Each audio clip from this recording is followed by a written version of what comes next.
Valmiki Music present.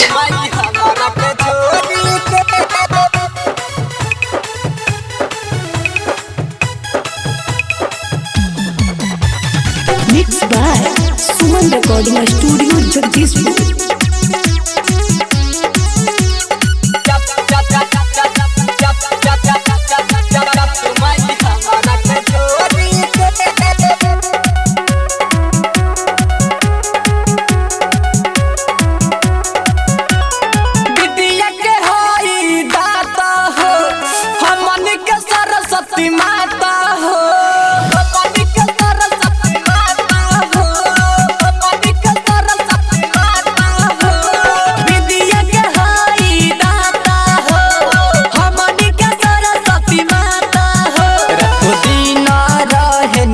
मूर्तिया गोरी के अमरोइल हथवा के जोड़ी के जनी जातू माई हमारा के जोड़ी के अमरोइल हथवा के जोड़ी के जनी जातू माई हमारा के जोड़ी के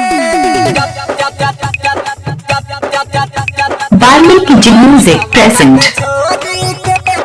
Music by Aruba Chauhan.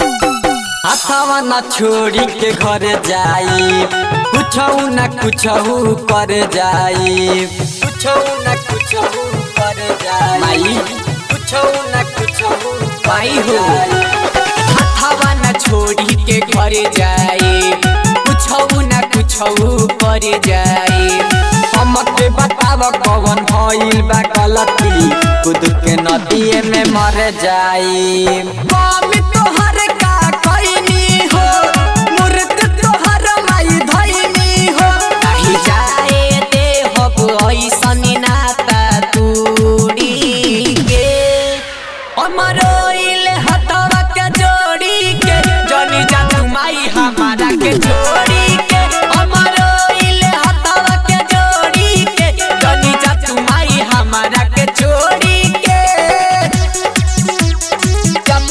Valmiki Music present. Mixed by Suman Recording Studio, Jagdishpur.